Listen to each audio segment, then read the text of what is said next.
이번 주의 경제 어불성설의 주인공은 홍장표 위원장과 김종인 비대위원장 두 분의 발언에 대해서 경제 어불성설로 선정을 했습니다. 최근에 대통령 직속 정책위원회 산하에 소득주도 성장 특별위원회라고 있습니다. 소주성 특인데 여기는 지난번에 홍장표 수석이 수석에서 물러나서 바로 이 특위위원장을 하고 있습니다. 6월 3일 날 가계소득을 늘리고 소비를 진작시키는 소득주도 성장 정책의 효과가 2018년에 이어 2019년에도 뚜렷하게 나타났다. 소득주도 성장 정책이 대외 여건 악화로 인한 성장률 둔화 압력을 억제하는 방파제 역할을 했다고 정말 낯뜨거운 이야기를 했습니다. 일자리 창출, 최저임금 인상 등 시장소득 개선 정책과 기초연금 인상, 근로장려금, 아동수당 지급 등 공적 이전 소득 확대 정책에 힘입어 가계 처분 가능 소득 증가율이 명목 소득 성장률을 상회했다 이렇게 주장을 합니다. 여기서 여러분들이 대단히 주의 있게 보셔야 되는 것이 가계 처분 가능 소득이 크게 증가했다는 게 아니라 가계 처분 가능 소득 증가율이 명목 경제 성장률을 상회했다라고 비교하는 겁니다. 즉 우리나라의 명목 경제 성장률이 워낙 낮게 올라가니까 거기에 가처분 소득 증가율이 늘었다. 근데 가처분 소득 증가율이 2018년 19년에 늘은 이유로 나타나는 것은 2017년부터 18년까지 계속 이번 정부 들어서 가계 가처분 소득이 마이너스로 떨어졌습니다.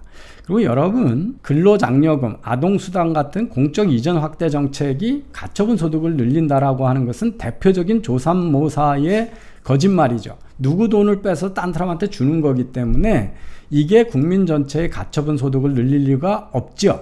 그것은 이게 제대로 이전 소득이 있으면 소득 격차는 줄어들 수 있습니다. 부자 돈을 뺏어서 나가는 사람한테 나눠주면. 그렇지만 정부가 끼어들어서 남의 돈을 뺏어서 남한테 줬는데 그게 가처분 소득이 증가한다?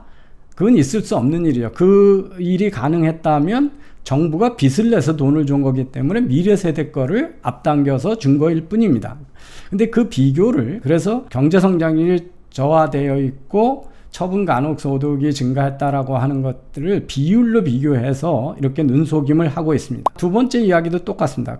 본원소득, 시장소득의 4분의 3이 임금소득인데 임금소득이 가계소득을 견인했다 이렇게 주장을 하죠. 우리나라의 임금소득이 가계소득을 견인했다. 그 얘기는 언제나 우리나라에서 가계소득 중에 임금소득이 가장 높은 비중을 차지하고 있고 과거에도 가계소득 증가를 다 임금소득이 견인해 왔습니다.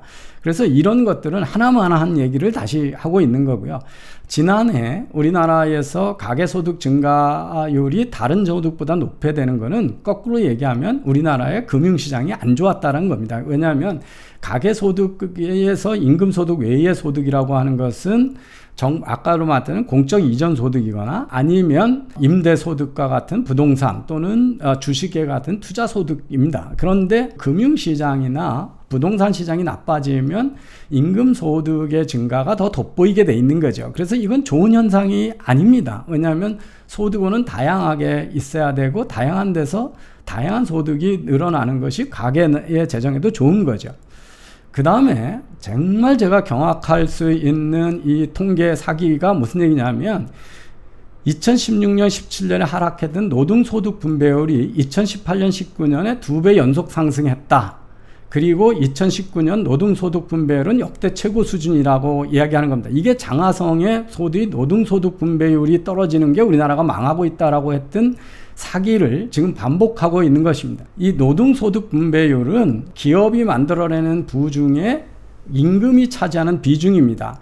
그거는 노동소득이 늘어나도 늘어나지만 기업의 이익이 줄어들면 노동소득 분배율이 늘어나게 돼 있습니다.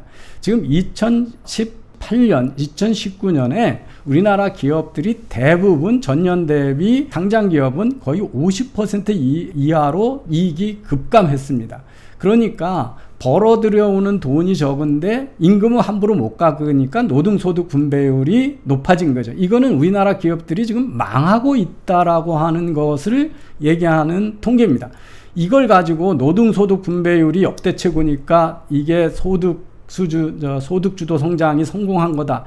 이거는 정말 경제학자들이나 기업의 그 노동소득 분배율이 무슨 뜻인지를 아는 사람이면 국민을 향해서 이렇게 대국민 사기를 칠 수 있는 게 아니죠. 우리 경제가, 우리 기업들이 2018년, 19년, 2020년 다 지금 급격히 이익이 격감하고 있다는 게 통계로 나타난 건데, 이걸 가지고 노동소득 분배율이 높아져서 좋은 세상이 온 것처럼 하는 겁니다. 이거는 장하상의 몇십 년 된 거짓말을 지금 홍장표가 이어서 온 국민에게 대통령실 속 자문위원회에 특별위원회가 이 온 국민을 상대로 사기를 치고 있다. 이건 정말 용서가 안 되는 짓이다. 이렇게 볼 수가 있습니다. 그래서 이들의 어불성설에 대해서 여러분들이 좀 크게 지탄을 해 주십사, 이런 부탁을 드립니다. 저는 더 경악을 할 어불성설이 터졌다고 생각합니다. 김종인 비대위원장이 배고픈 사람도 빵을 먹을 수 있는 것이 자유다. 정치의 근본적 목표는 물질적 자유를 극대화하는 거라고 했습니다. 맞습니다. 물질적 자유를 극대화해야 되는데, 그 정의가 배고픈 사람이 빵을 사 먹을 수 있는 자유, 궁핍으로부터의 자유다. 사회적 약자가 인간답게 살 수 있는 권리다. 이런 이야기를 했습니다.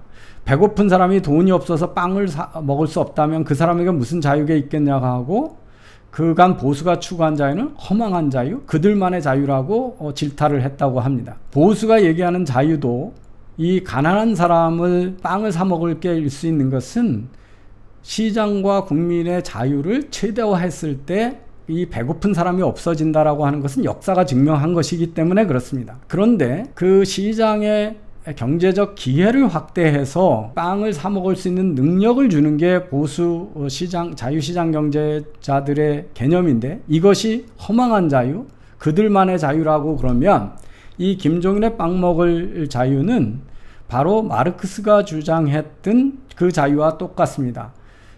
배고픈 사람도 빵을 먹을 수 있게 할 수 있는 방법은 본인이 경제에 참여해서 돈을 벌지 않으면 남의 돈으로 사주는 수밖에 없습니다.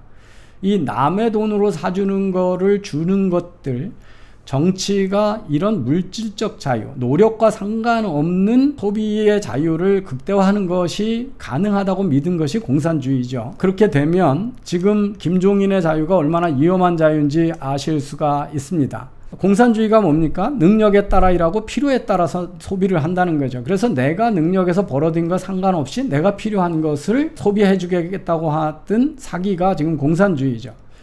김종인의 자유는 왜 빵 먹을 자유만 있는가? 만약에 국가가 빵을 먹을 수 있는 자유를 노력과 상관없이 주는, 노력을 해서 또는 국가가 경제적 기회를 확대해서, 자유를 통해서 확대해서 빵을 사 먹을 수 있는 돈을 벌게 해주겠다는 게 허망한 자유라면, 국가가 그것을 노력과 상관없이 제공해 줘야 되는 게 김종인이 얘기하는 실질적 자유가 되죠. 그러면 왜 빵 먹을 자유만 줍니까? 강남에 고급 주택을 팔고 거기서 사야 될 자유도 달라고 그럴 거고, 벤츠나 테슬라의 고급 스포츠카를 탈 자유도 줘야 되겠죠. 그렇다면 그런 자유가 국가가 줄 수 있느냐, 정치가 줄 수 있느냐, 분명히 사기고 위험한 생각이죠. 그래서 저는 이제 통합당이 김종인과 같은 시대착오적인 좌파를 비대위원장으로 모시고 보수 정당을 지금 좌클릭하는 것에 대해서 크게 우려를 하고 있고, 정말 시대착오적이라는 얘기를 하고 있는데, 이 김종인의 위험한 경제민주화 개념, 또 위험한 물질적 자유, 정말 경악할 어불성설이다, 이렇게 말씀드릴 수 있겠습니다.